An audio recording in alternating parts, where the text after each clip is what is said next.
Good evening and welcome. I'm Anila Dami with the main stories in London. It's a responsibility that we do not take lightly. Those are the words from London-based architects Freehouse, who today won the approval of families of the bereaved and survivors of Grenfell to design the site's future memorial. Representatives from the Grenfell community will be involved in the process. A final design is expected to be confirmed mid-2027, a decade on from the fire that took 72 lives. Rags Martel reports. On top of the tower, they're working. Slowly, floor by floor, Grenfell is being taken down. But on the ground, there's movement towards a memorial. After 8.5 years, architects have been chosen to design it. Today marks a milestone. It was really important that we select the right people who have not only the technical abilities, but are able to link, engage, and respect the Grenfell community and work together to translate a vision for this memorial. Once demolished, the memorial will be built on the former site of the tower. The London studio Freehouse have been chosen to build it. Its previous work includes the Africa Centre in Southwark, as well as libraries in Ealing. The practice chosen for its ability to listen and engage with the community and build something lasting for the 72 people who died here.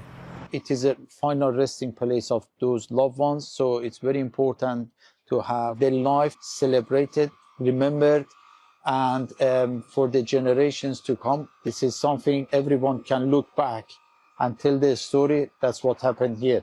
And building the memorial is going to be an extremely slow process. The first images of a design aren't expected until 2027, a decade after the fire, and it's not expected to be completed until 2029 at the earliest, 12 years on.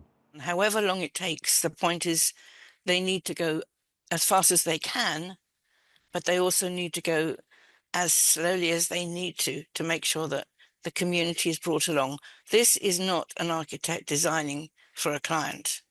This is co-design between a traumatized community and a multidisciplinary team. So it's tricky, it's difficult, and it's going to take whatever time it needs to take, but it's got to be right. Yes, it has taken a lot, but we are happy that it has taken that long because we needed to be thorough.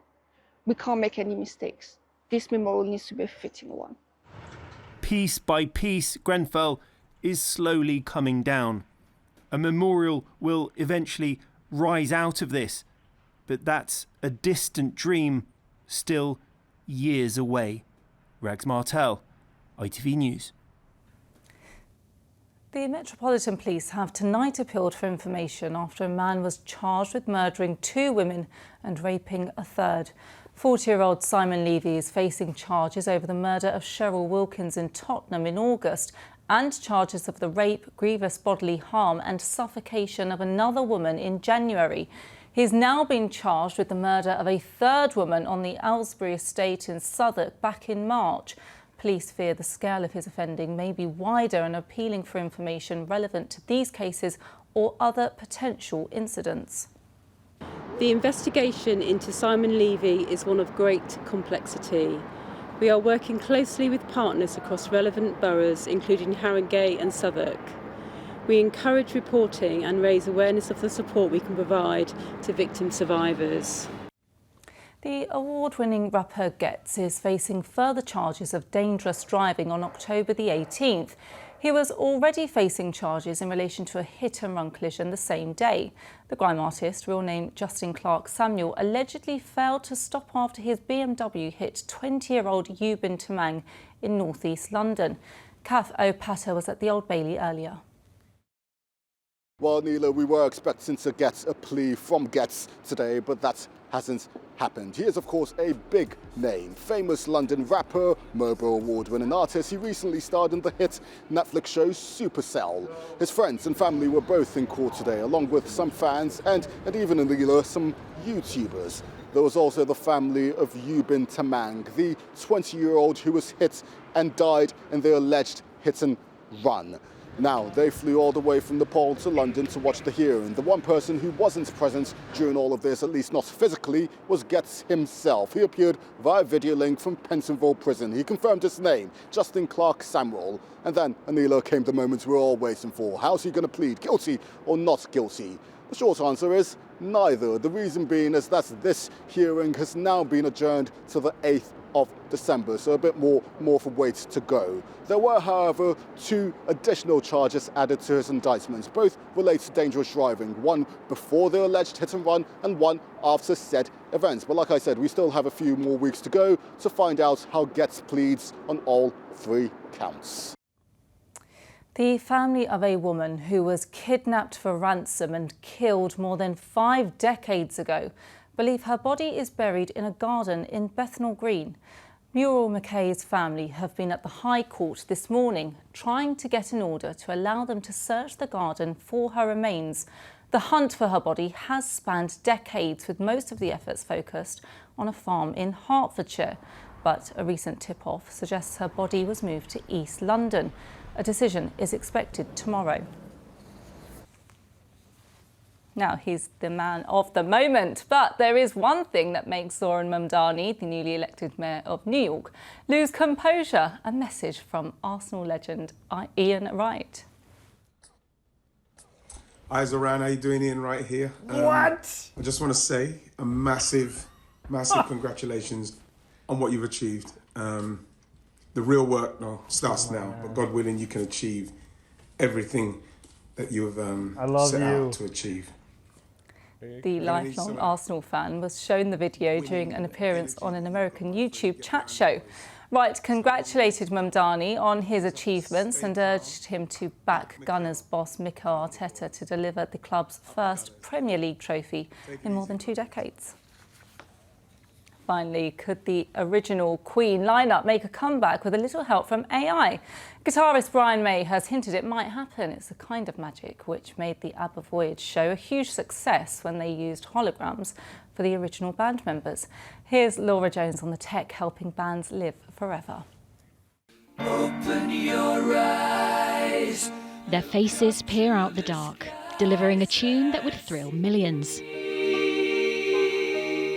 Soon, a fantasy for many fans could become a reality.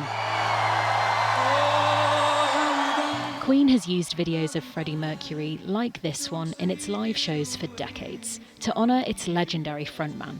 But in an interview with The Big Issue, Brian May said they're exploring AI technology to bring the original band back to the stage. It would be creating Queen as if we were creating it today, May said. I'm very taken with the idea that we can be the original Queen again. They'd be following in the footsteps of Swedish superstars ABBA. Their ABBA Voyage experience opened in Stratford 3 years ago. It features avatars of the singers as they appeared in 1979.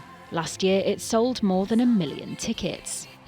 Other bands have used tech to bring back key members too. During his Glastonbury headline set in 2022, Paul McCartney virtually duetted with John Lennon. And Pink Floyd is reportedly up for creating an immersive experience at the Sphere in Las Vegas. May said Mercury would be thrilled that Queen's work is still relevant today, but the hope is that AI could create a new kind of magic. Laura Jones, ITV News. Let's get your weather now with Sally. Octopus Energy sponsors ITV London weekday weather, come rain or shine. Hello there, very good evening to you. Hope you had a lovely start to the week. If not, these two will cheer you up. We have got quite a cold start to this week, but it is going to turn milder through the middle part of the week. A few showers around tonight, but quite dry and bright tomorrow and into Wednesday, but more unsettled as we go through into Thursday and Friday. So let's take a little look at the detail. So you can see a few showers coming down, but hopefully you'll be inside and miss most of those, and quite clear skies by the end of the night. So those temperatures really chilly, down to the low single figures, although the breeze is picking up a bit overnight. But yes, quite a cold start tomorrow tomorrow, but quite bright. We're looking at some sunshine heading our way. There'll still be some cloud around tomorrow, should stay dry, and the wind's easing a bit, although if you do get caught in any breeze, those temperatures are going to feel cold, highs of just 6 to 8 degrees, and that's out of the wind. So as we go into the evening, you can see there's some cloud around to the far east. You might catch a shower, but we're looking at most of us staying dry, and with clear spells, you can see that frost spreading its way eastwards. So a cold start on Wednesday, but a lot of the day should be okay before it turns more unsettled from Thursday. Good night, sleep well. Octopus Energy sponsors ITV London weekday weather. That's it from us. We'll be back with you with updates during Good Morning Britain. Until then, from all of us on the London team, very good night.